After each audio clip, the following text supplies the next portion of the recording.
A'udzubillahi minasyaitonirrajim. Bismillahirrahmanirrahim. Assalamualaikum warahmatullahi wabarakatuh. Bismillahirrahmanirrahim. Alhamdulillahi rabbil alamin. Wassalatu wassalamu ala Rasulillah wa ala alihi wa sahbihi ajma'in. Qala rabbi shrah li sadri wa yassir li amri. Wahlul 'uqdatam min lisani yafqahu qawli. Allahumma iftah lana qulubana fi talabil ilmi warzuqna ikhlasu fihi wal 'amalu bihi wan nashru bihi hatta ya'tiyana al yaqin. Amin ya rabbal alamin. Amma ba'du. Alhamdulillah, syukur dan puji dipanjatkan kehadrat Allah Subhanahu wa taala. Dengan izin, ketentuan dan kasih sayang Allah, dapatlah sama-sama kita bertemu pada kesempatan Zuhur ini, sementara menantikan masuknya waktu Zuhur dan solat berjamaah sebentar sahaja lagi. Kita duduk seketika untuk memperingatkan diri yang bercakap dan semua yang mendengar. Mudah-mudahan bermanfaat, dan terima kasih kepada pihak Surau Kementerian Kerja Raya atas jemputan yang sangat bermakna ini. Terima kasih sekali lagi. Muslimin muslimat yang dirahmati Allah sekalian, InsyaAllah pada kesempatan tengah hari ini kita akan kongsikan satu tajuk, iaitu tentang belajarlah dari alam. Belajarlah dari alam. Dalam bulan Ramadan, Allah Subhanahu wa taala menyebutkan bahawa bulan ini atau bulan penuh kemuliaan ini adalah bulan di mana Syahrul Ramadan alladhi unzila fihi al-Quran. Kata Allah, bulan Ramadan adalah bulan di mana diturunkan Al-Quran. Dan dalam Quran sendiri, cara kita berinteraksi dengan Quran ini paling-paling tidak pun dengan dua cara. Iaitu, pertama disebut sebagai ayat-ayat makru'ah.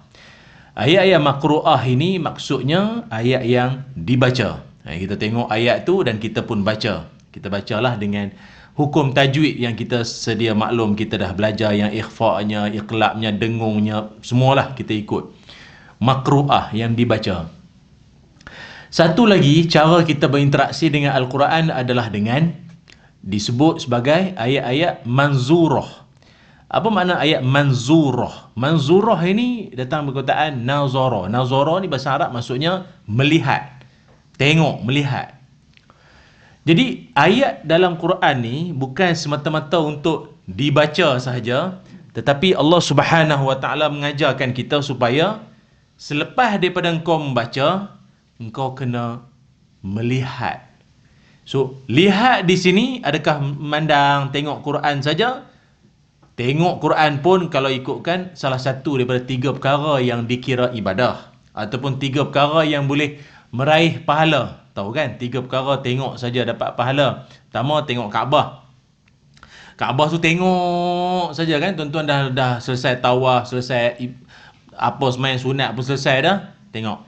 Kalau macam kita solat, kita biasa sembahyang, mata kita ikut sunnahnya tengok ke tempat sujud. Tapi benda tu tak jadi di Mekah. Sebab kita kalau solat di depan Kaabah, sunat tengok Kaabah.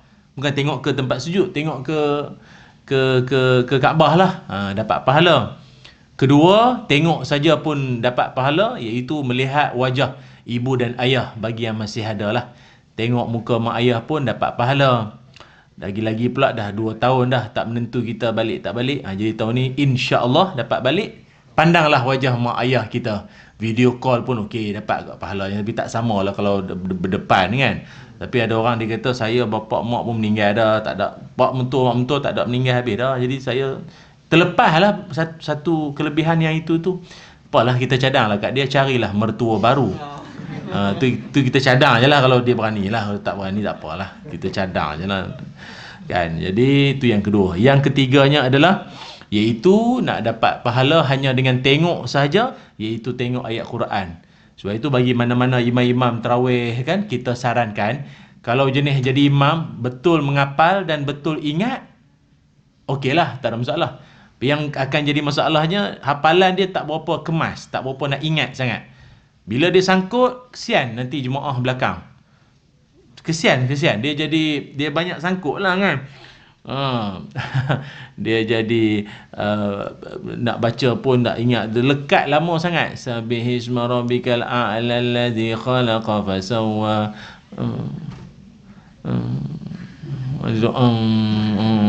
Ataupun sampai dekat ayat wayatajan.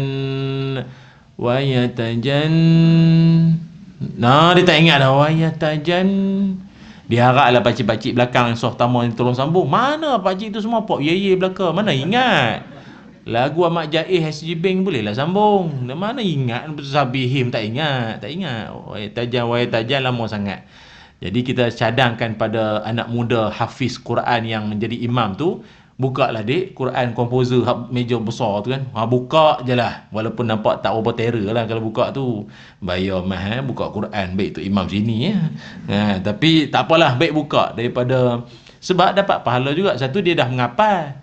Pahala mengapal, pahala baca, lepas tu pahala tengok. Macam tuan-tuan banyak yang dah baca Yasin ni kan selama ni kan, daripada kecil baca Yasin tiap-tiap malam Jumaat. Saya ingat sebut sikit pun boleh sambung dah. Innama amruhu iza arada syai'an ay kun fayakun fasubha allazi biyadihi malaku kulli syai'in wa ilahi. Berkesan sungguh tiap-tiap malam Jumaat tu. Ingat tu. Tapi ayat tu je lah. Baca sendiri pada awal tak ada lingkup. Masuk kuliah, masuk izajah, masuk tabat balik jumpa Yasin hujung kali. Padahal nak baca Yasin boleh. Jadi kalau macam tu, kalau yang dah biasa baca lagi bagus. Walau dia dah hafal dah Yasin tu, tapi dia buka juga Yasin dan dia tengok, dapat pahala lagi. Pahala baca, pahala ingat, pahala tengok lagi. Tapi kadang nak tunjuk terror kan. Orang bagi Yasin, tak apa. Orang lain. Ini tunjuk. Sini tunjuk. Tak apalah, dia nak macam tu kan. Bagi kita pahala tengok tu ada pahalanya. Okey, selesai. Ayat manzurah. So, dua cara berinteraksi dengan Quran. Pertama, ayat maqru'ah. Kedua, ayat manzurah. Manzurah di sini atau melihat bukan semata-mata lihat ia dengan mata kita semata-mata. Tetapi maksud ayat manzurah itu adalah melihat setiap apa yang Allah hidangkan dalam Quran itu dengan pandangan yang tembus sampai ke hati kita. Cara yang guru saya selalu pesankan, dia kata begini. Dia kata, Ilyas, kalau baca Quran, sampai dekat ayat, khususnya Allah Ta'ala sebut, Ya ayyuhalladzina amanu, apa? Kutiba alaikumusiyam lah kan? Difardukan ke atas kamu berpuasa.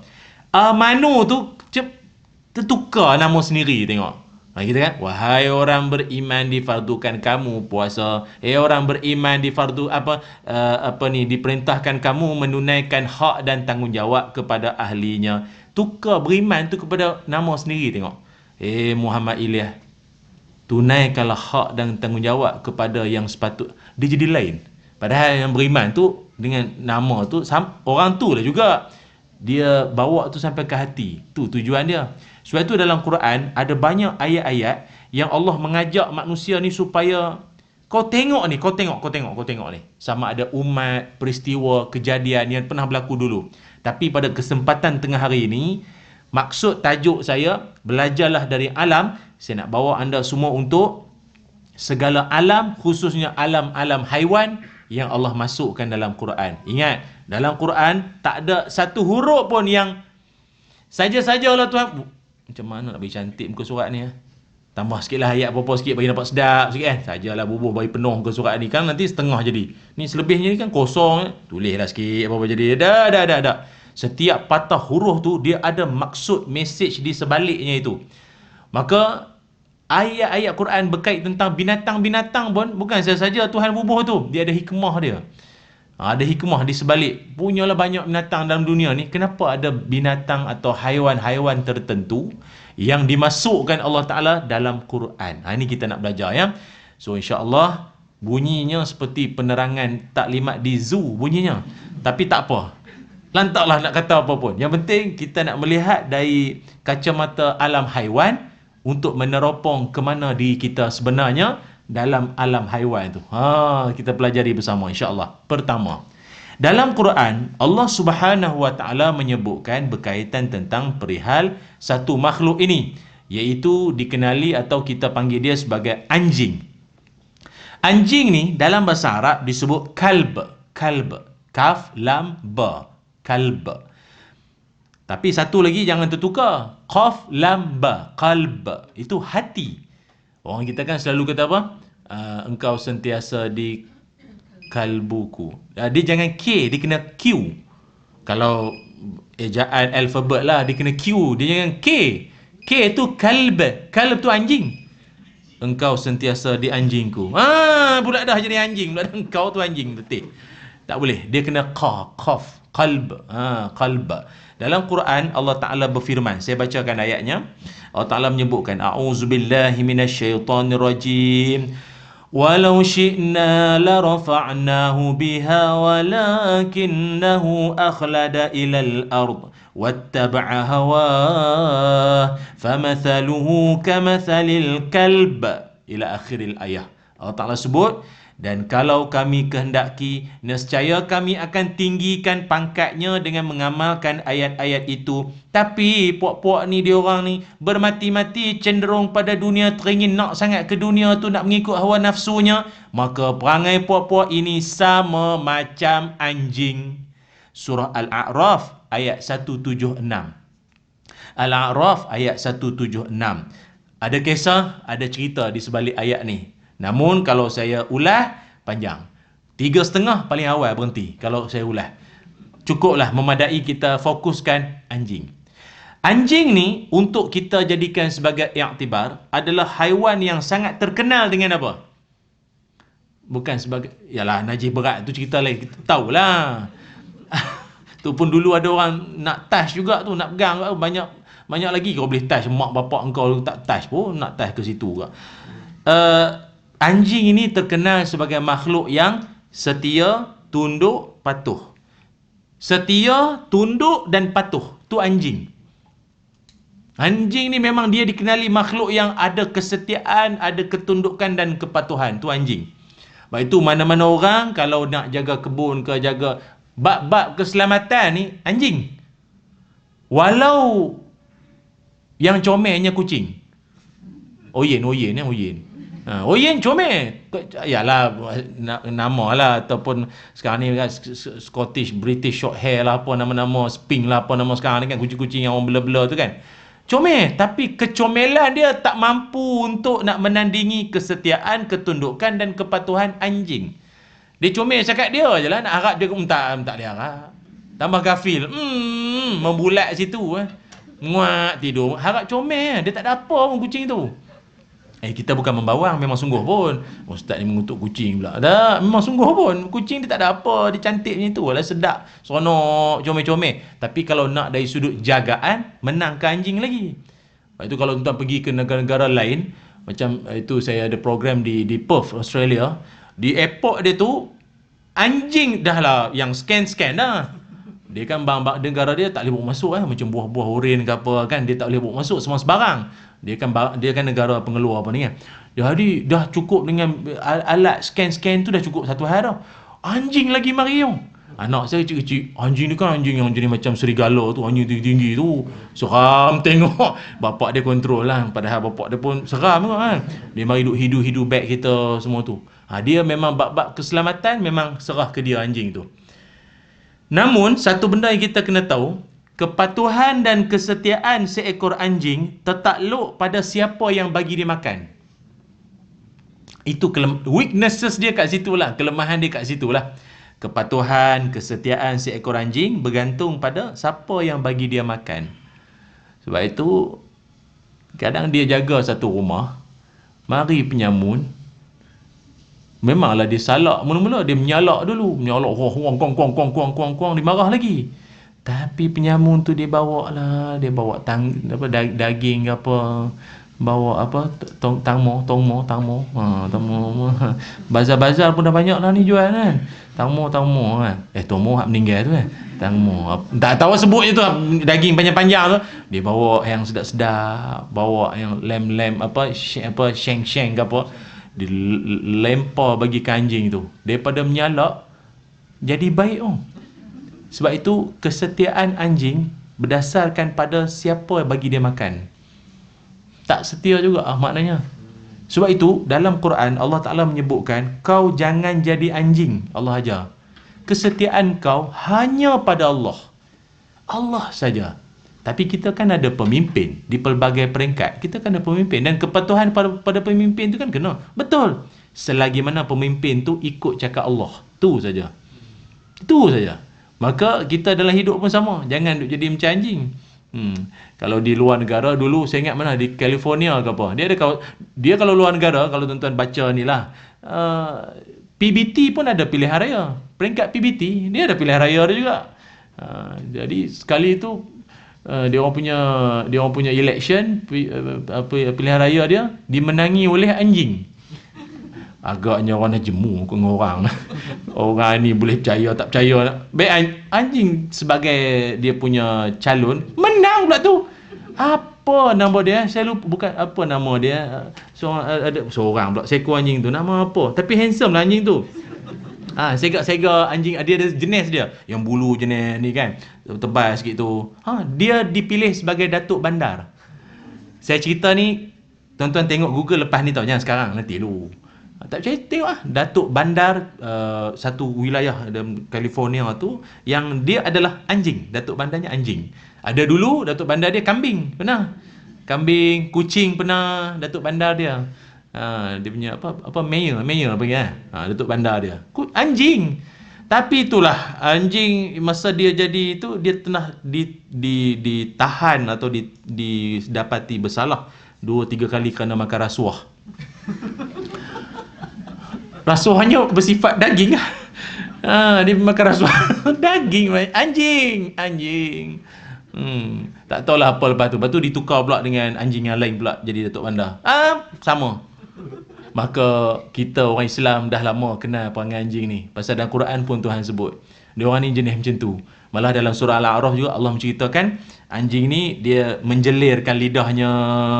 Maksudnya terlalu nak sangatkan keduniaan. Tanpa kau menitik beratkan soal daging ke yang kau nak dapat tu datang daripada mana. Kau dah tak peduli je.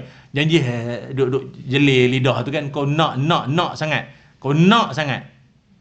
Maaflah kalau dalam suasana pada hari ni kau sanggup buat benda yang memalukan maruah, memalukan, mencalar maruah keluarga sendiri. Seolah macam kau tak malu ke mak bapak kau kalau masih hidup? Kalau dia kata mak bapak saya mati lah, tak ada. Dia kalau mak bapak kau hidup macam mana? Tak malu ke kau buat perangai macam ni? Khususnya kalau sekarang ni di alam media sosial, medsos apa ni kan. Demi untuk nak meraih subscribers, sama like, sama share, sama itulah, sangguplah demi untuk content creator ni semua ni kita nak pesan. Buat benda-benda mengarut demi untuk nak dapat, itulah pasal orang dapat duit sekarang ni. Kawan-kawan saya, penceramah-penceramah yang banyak terlibat dengan student, dia motivasi pelajar kan. Orang tanya, adik-adik nanti besar-besar nak jadi apa? Kan? Kalau kita dulu mari penceramah motivasi Datuk Bila Kamsah ke apa, mari sekolah ke pada Datuk Syukri Abdullah kan, mari sekolah. Nak jadi apa nanti besar? Angkasawan dan jadi apa? Cikgu lah, doktor lah apa kan. Oh, zaman sekarang lain lah budak-budak sekarang kan. Kawan-kawan saya sajalah tanya, adik-adik nanti cita-cita nak jadi apa? Dan semua tu, saya nak jadi YouTuber. Oh, okey. Yang semua gamers. Oh, gamers. Okey. Alamak, tak faham. Ni apa? Dropshipper. Oh, dropship. Alamak. Aku dulu tak pernah dengar pula benda natang Allah ni, tak pernah dengar pula dropshipper. Selalu kena drop ya subjek. Masa belajar you dulu kena drop subjek. Tak dropshipper pula. Itu sekarang punya dia dah ke situ dah anak-anak sekarang. Buat jadi YouTuber. Tuan-tuan ke tahu kan di Malaysia ni ada YouTuber tu sampai pendapatan dia bulanan dia ratus ribu. Duit dia masuk kedai, dia kata makcik pegang apa saya bayarkan. Tak sewel makcik tu. Pegang apa saya bayar. Saya bayarkan. Dia kaya sangat. Tapi dia buat konten lah untuk nak cerita ke orang. Ada tuan-tuan pun kenal orang tu ke subscriber dia. Cerita buat siapa. Dia YouTuber, dia kaya sangat. Gamers, pemain dia game online. Oh, dia duduk mana? Kuala Selangor kan, budak tu kan. Oh, kaya. Sport kau berapa kali tu kau tu. Dahsyat. Jadi siapa sangka akan sampai. Tak, maksud saya sampai satu tahap kalau nak mengejar keduniaan pun tak ada masalah. Tapi dalam keadaan ruang lingkup yang dibenarkan agama. Janganlah buat benda semata nak dapat perhatian, nak mendapat views yang tinggi. Jadi kau buat benda yang mencalar agama, merosak maruah diri sampai dipanggil bad marketing. Memanglah orang kecam, orang kutuk, orang maki kan, melitup muka terputus tali ke apa kan. Tapi kita bimbang satu benda, dia rasa dia orang hentam, orang maki, tapi dia nak apa tau? Nama dia berada di bibir-bibir kita. Ada macam tu. Ada orang dia faham macam tu. Buat drama tak elok, adegan tak senonoh ke apa, orang akan ingat dia. Tapi bagi kita orang Islam, benda macam tu sebenarnya impak dia tak elok untuk masa depan. Dalam hadis Nabi SAW menyebutkan, kullu bani Adam mu'afi. Setiap anak Adam ini akan diampun oleh Allah Ta'ala. Yalah, selama mana dosanya tu tak keh berat lah. Kalau syirik, tu dia cerita lain lah, kena taubat lain pula. Tapi kalau setakat dosa-dosa ringan-ringan apa, yalah, pergi ke bazar pula. Bazar tu kan, nengok peha orang, peha ayam lebih kurang je tengok tu kan. Tu sikit-sikit istighfar tu boleh lah. Tapi ni keh berat. Dan yang itu yang kecil-kecil punya dosa Tuhan ampun, Nabi kata. Kecuali illal mujahirin. Apa makna mujahirin? Orang yang dia buat dosa, seorang pun tak tahu yang dia buat dosa tu. Senyap dia buat kat lorong gelap mana, kat luar negara orang kan tahu. Di luar negara. Tapi dia pergi update cerita kat orang. Mandi buih, mandi sabun ke apa dengan siapa-siapa kan. Update pula tu. Lepas tu, sorry, dia padam balik. Dia turunkan balik post dia tu, minta maaf semua.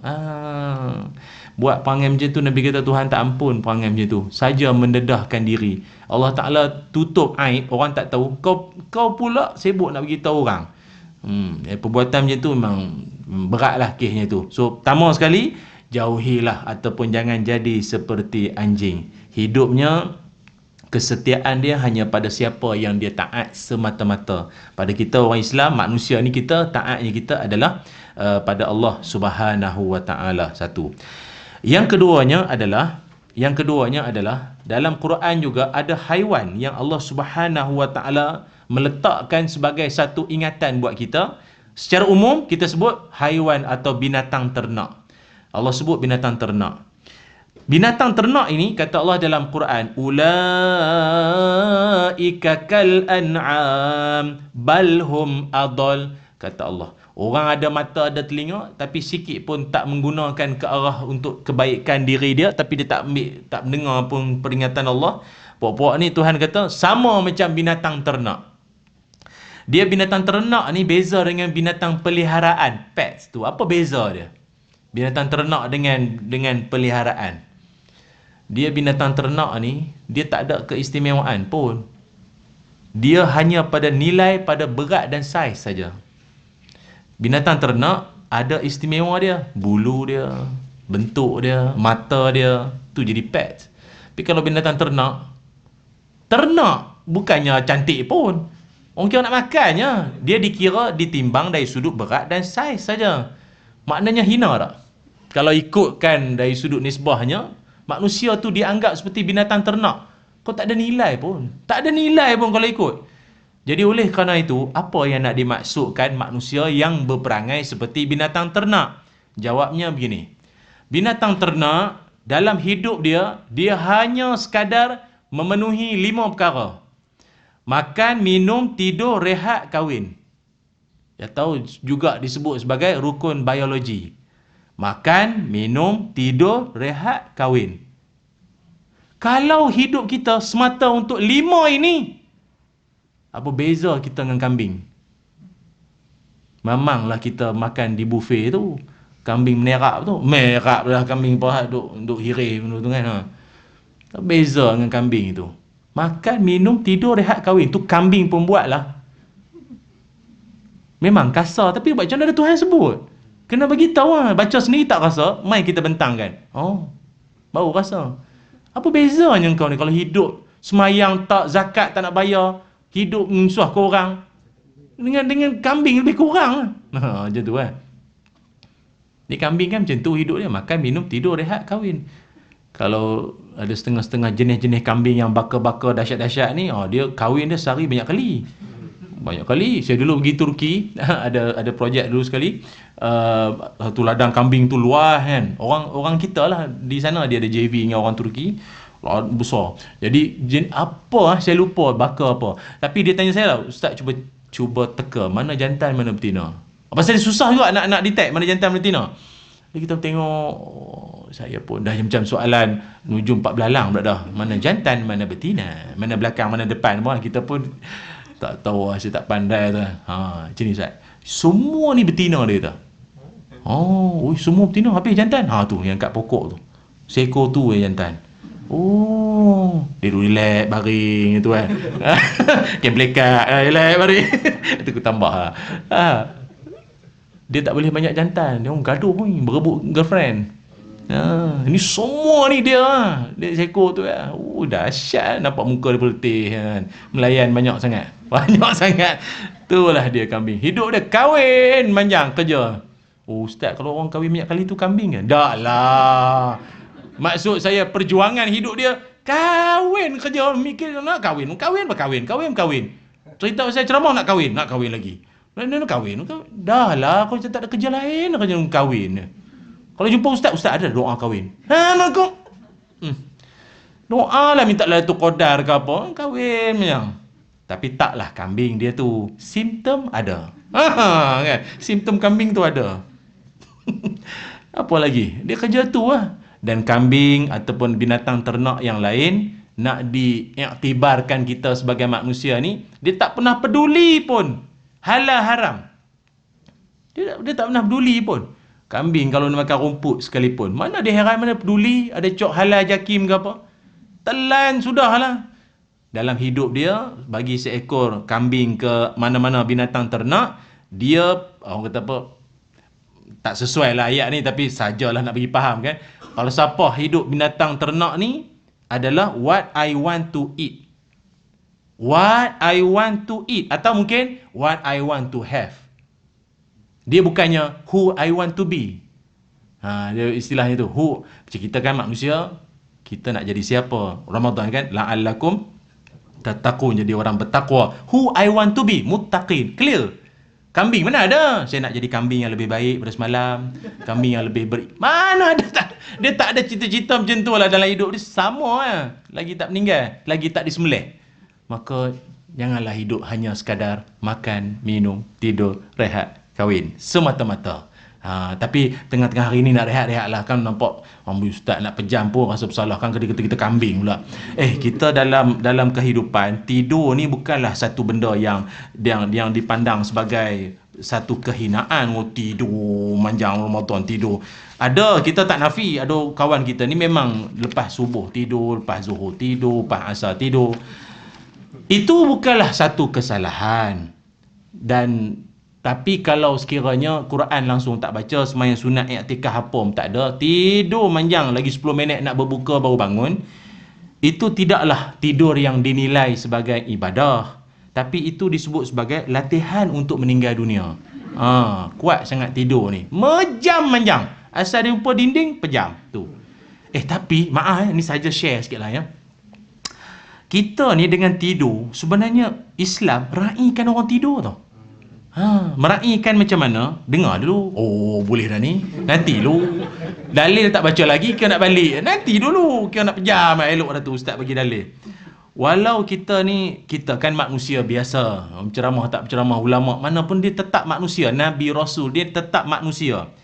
Walau bagaimanapun kita ada limit dia. Iza qama ahadukum minal lail fasta'jamal Qur'an ala lisanih falam yadri ma yaqul falyattaji'.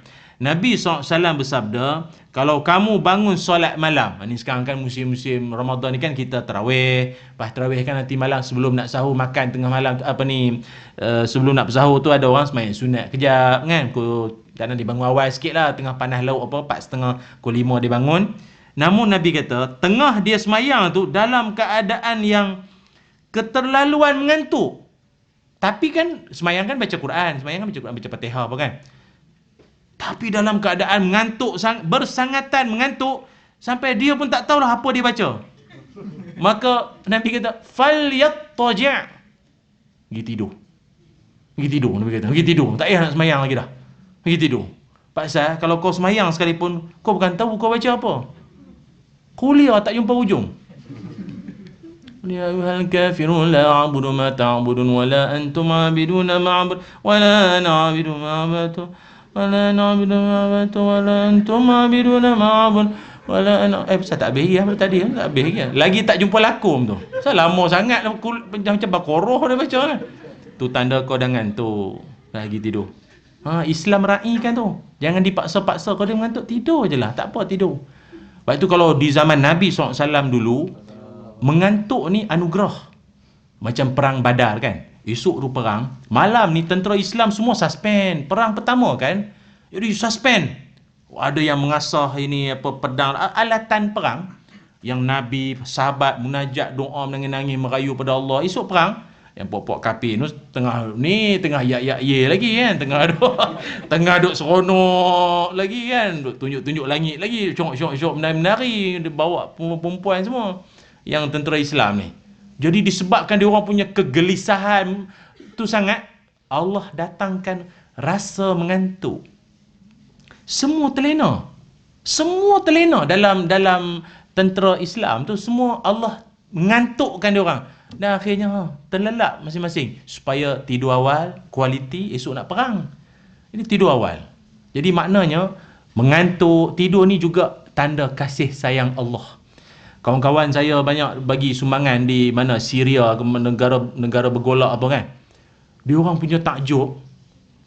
Dia orang kata budak-budak boleh tidur tepi-tepi jalan, tepi bus stop. Negara berperang ni, kau boleh tidur anytime tau, kena bom tau, dia boleh tidur. Tak, maknanya Allah bagi rehat untuk dia.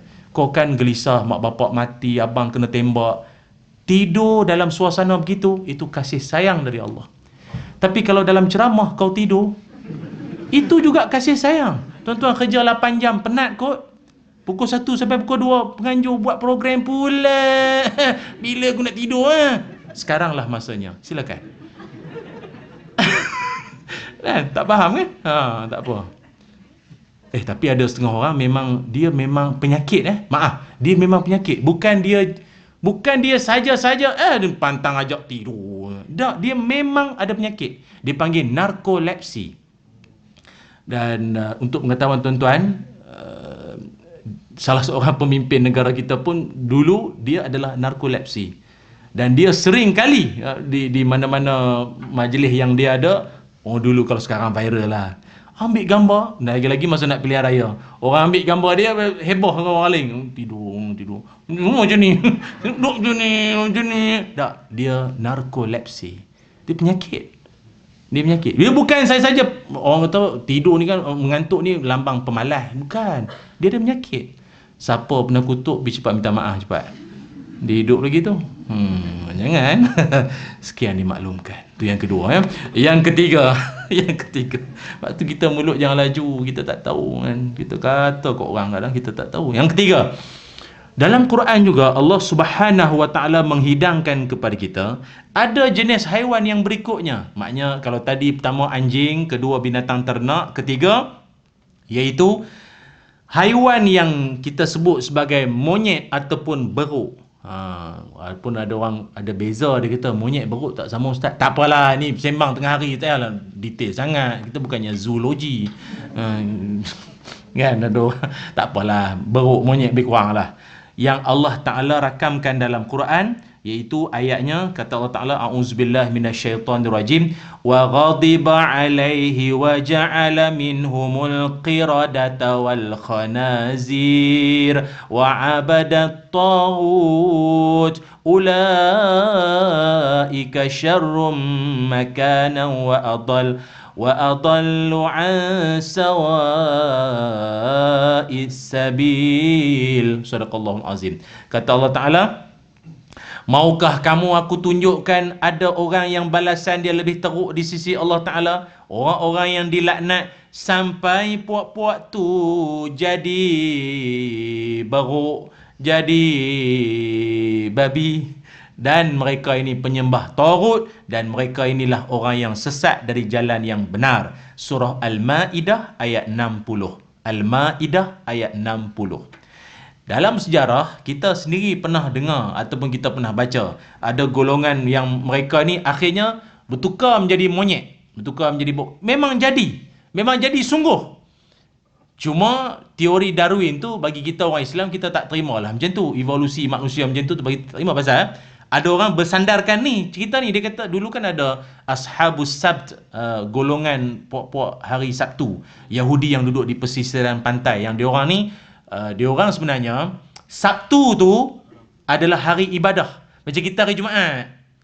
Macam kita hari Jumaat. Tapi kita Jumaat pun boleh keluar cari rezeki. Syariat dulu.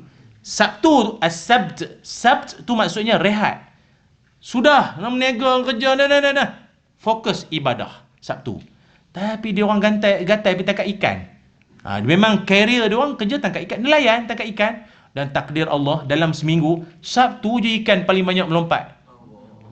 Paling meliuk-liuk ikan. Wah, geram kawan. Dia pasang perangkap hari Jumaat, dia pergi ambil hasil hari Ahad.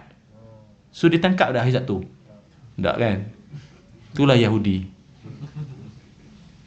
Kecerdikan dia itu untuk kejahatan, bertujuan jahat. Walaupun dia cuba tampil dengan luaran yang nampak seperti baik, tapi dia ada yang dalamnya itu. Sebab tu Allah Ta'ala sebut walan tarda ankal yahud wan nasara. Yahudi Nasrani takkan pernah redha dengan kau. Dia nampak macam nak berbaik-baik, baik ada makna. Dia baik ada makna. Jahat, dia ada jahatnya itu yang tersendiri. Maka sebab itu apa yang kita nak fokuskan bukanlah cerita pasal Yahudi ni sangat. Tu lain tahulah cerita. Yang kita nak sebutkan adalah perangai monyet atau perangai beruk. Dia adalah simbol kepada orang yang suka buat kacau dan tak rasa bersalah bila dia buat salah, malah dia berbangga. Ini pelajaran kita nak ambil.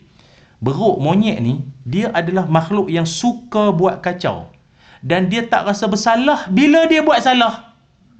Dan dia berbangga pula dengan kesalahan yang dia buat. Orang lain kan malu, taubat lahum lah, aku tak buat dah apa. Tak, dia aku yang buat. Dia tak ada rasa macam faham tak? Tak ada. Dia suka buat kacau.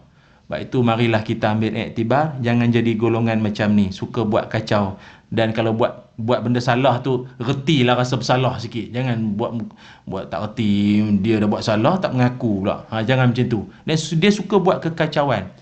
Sebab itu khususnya rakan-rakan kita, seluruh warga Kementerian Kerja Raya sekalian dan juga penonton-penonton di alam maya di luar sana tu yang tengah baring, tidur, bengkok, tak tahu mata buka ketak tu, kita nak pesankan supaya dalam hidup jangan menyusahkan orang. Monyet kan macam tu. Dulu saya kawan-kawan UKM dulu kan. UKM belakang tu kan banyak monyet. Ya Allah, monyet tu. Dia masuk kotik pantang buka ni sikit. Sebab tu perempuan student mahasiswi sana jarang jemur ni. Yang dalam-dalam dia ambil. Dalam-dalam buat apa? Tak tahu. Dia syok, dia ambil. Dia pun macam orang juga kan. Dalam ramai-ramai tu dia ada abang long dia. Mana baju tadi? Sini. Sini. Renjai sudah mari. Sini mari. Dia bagi. Tu. Dia suka buat kacau. Tuan-tuan tahu tak? Imam Hasan Al-Basri pernah menyebutkan apa tanda orang itu manusia tu, dia tu baik punya orang. Tuan-tuan, saya sendiri pun, kita janganlah mengaku kita baik. Tak payahlah mengaku baik. Tapi, kalau tuan-tuan ada perangai ni, kalau tuan-tuan tak mengaku pun, agama mengakui tuan-tuan ni orang baik.